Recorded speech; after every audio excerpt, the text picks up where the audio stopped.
बोलिए सदगुरुदेव भगवान की, गुरु माता की, भगवान भोलेनाथ की, माता कामाख्या की, सभी संतों की, गौ माता की। बोलिए सच्चे दरबार की, करौली शंकर महादेव धाम की, गंगा मैया की। हर हर महादेव।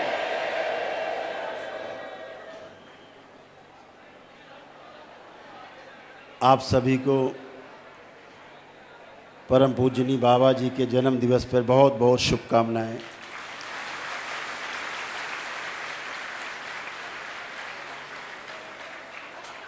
आज बहुत ही महत्वपूर्ण दिवस है।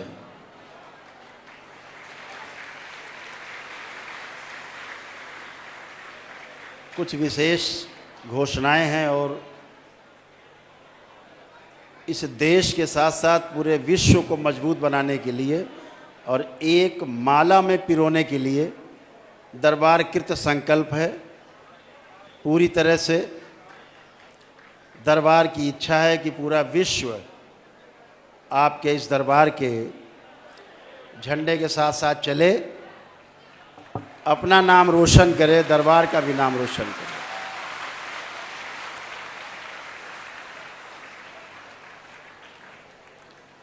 यह मनुष्य शरीर आदमी इसीलिए लेके पैदा होता है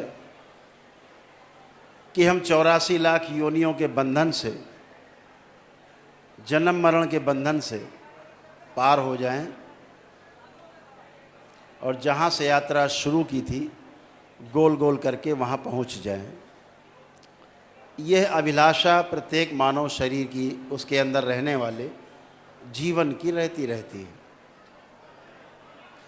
जन्म लेने के पश्चात अपने अपने कर्म भोग के अनुसार, अपने अपने पितरों के रहने के कारण, नाना प्रकार की स्मृतियों के कारण ये संभव नहीं हो पाता। और जब ये संभव नहीं होता तो मानव जीवन पूरा का पूरा बेकार चला जाता है, कुछ बचता नहीं। तो जैसे जन्म लिया था, फिर मृत्यु, और फिर जन्म और मृत्यु, किस योनि में जन्म होगा पता नहीं। लाखों वर्षों का फेर है। मोक्ष के लिए हर व्यक्ति इस मनुष्य शरीर का प्रथम चरण में इस्तेमाल करना चाहता है। मोक्ष के लिए प्रथम चरण है कि 84 लाख योनियों के जन्म मरण के बंधन से पहले मुक्ति पाई जाए। ये मोक्ष का पहला चरण है। मोक्ष का दूसरा चरण है तमाम रहस्यों से भरा हुआ, चमत्कारों से भरा हुआ, बहुत आकर्षित करने वाला जो सूक्ष्म जगत है, उससे मुक्ति पाई जाए। और तीसरा जगत है, तीसरा चरण है कि जहाँ से माया प्रस्फुटित होती है, जहाँ से बनने बिगड़ने का खेल शुरू होता है, उस तीसरे चरण को कारण जगत से मुक्ति पाई जाए और महाकारण जगत में पहुंचा जाए।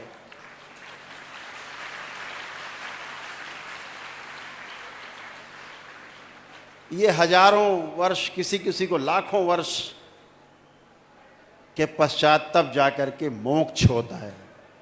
इसे मोक्ष कहते हैं।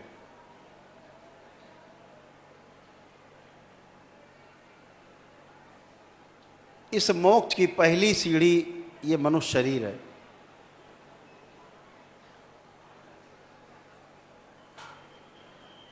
और इससे मुक्ति बहुत सहज है। कठिन हमने सबने बना रखी है। कठिनाई है नहीं, कठिनाई दिखती है। आप सब दरबार से जुड़े हुए हो, बाबा माँ से जुड़े हो, भोलेनाथ और माँ कामाख्या से, माताओं से जुड़े हो। आप सबको बहुत अनुभव है, बहुत अनुभव आप लोगों को है कि ये सब नकली है। जो दिखता है वो है नहीं, और जो वास्तव में है वो दिखाई पड़ता नहीं। इसे भ्रम कहते हैं। इस दरबार ने संकल्प किया हुआ है कि इस मानव जाति को इसी भ्रम से मुक्ति दिलानी है।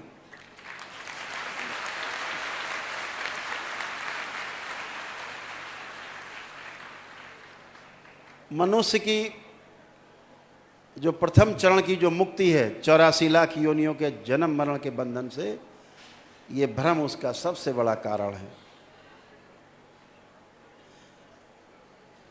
दूसरे चरण में जागृति जो है, उसकी जागृति क्रम, वो उसका कारण है। और तीसरा जगत है, वहाँ माने रहता है जीवन कि हम जागृत हैं, ये उसके ना मुक्त हो पाने का तीसरा कारण है। अगर कुछ पाना है तो याचक बन के जाना होगा। बहुत भाग्यशाली हैं आप सभी, बहुत सौभाग्यशाली हैं कि आपको इसी जन्म में बाबा और माँ मिले, माँ मिली आपको।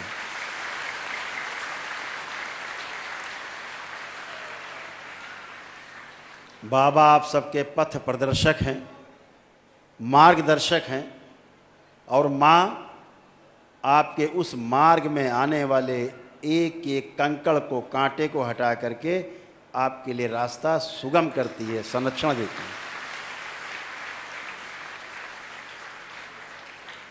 बिना माँ के मुक्ति नहीं। जिन्होंने मान रखा हो कि हम शिव की उपासना करके मुक्ति पा जाएंगे, दिन में सपने देखने जैसा, दिन में तारे देखने जैसा। आदि गुरु शंकराचार्य जी भी यही माने हुए थे। जिस दिन उनको एक ज्ञान हुआ बिना माया के मुक्ति नहीं, माया को समझे बिना मुक्ति नहीं, उसी दिन वो आगे बढ़ पाए, नहीं तो रुक गए थे। 4 चरण हैं जीवन के। एक स्वयं को समझना, स्वयं में समाधानित होना, स्वयं में समाधान प्रस्तुत होना। स्वयं में जब समाधान हो जाता है तो व्यक्ति परिवार की तरफ मुड़ता है और परिवार में समृद्धि ला पाता है। और जब ऐसे परिवार में समृद्धि आ जाती है और ऐसे तमाम परिवार बन जाते हैं समृद्धि वाले, तो समाज बनता है, उसे समाज कहते हैं। फिर समाज में अभय आता है, क्योंकि सबके पास समृद्धि है। जब सबके पास समृद्धि होगी तो अभय अपने आप आएगा। तो समाज में समृद्धि ही अभय का कारण बनती है। और जब समाज में अभय आता है तब हम शोषण नहीं करते, तब हम प्रत्येक चीज़ को बचाते हैं, उसका शोषण नहीं करते। शोषण हम तब करते हैं जब हमें कमी लगती है अपने अंदर कि ये चीज़ कमी है, तब शोषण करते हैं। जब लगता है मेरे पास ज़्यादा है, हम दूसरों का पोषण करते हैं।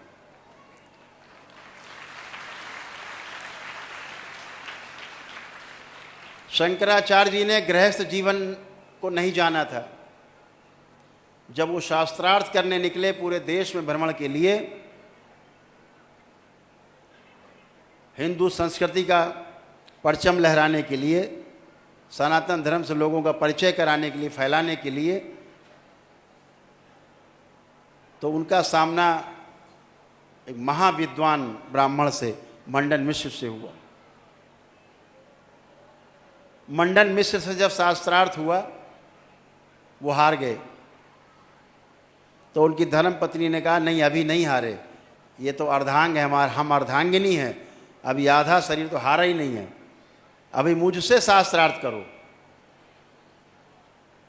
तो शंकराचार्य जी, आदि गुरु शंकराचार्य जी थे, उन्होंने कहा हम तैयार हैं। तो उन्होंने गृहस्थी से संबंधित सारे प्रश्न किए, पति पत्नी के संबंधों के बारे में तमाम प्रश्न किए।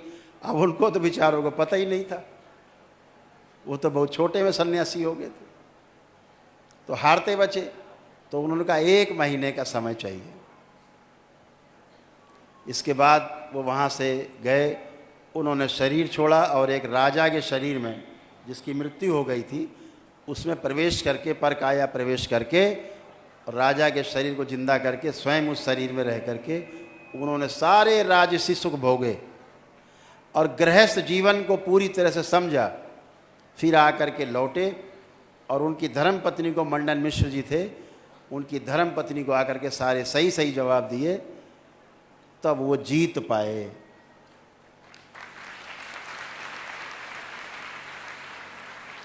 इसका क्या निकलता है संदेश कि गृहस्थ धर्म सर्वोपरि है।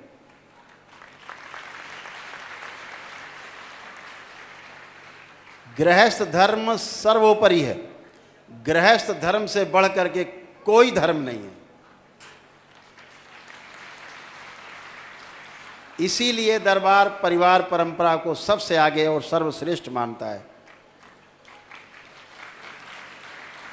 जिसने अपने परिवार को नहीं जाना, परिवार को नहीं समझा, वो समाज को क्या दे पाएगा?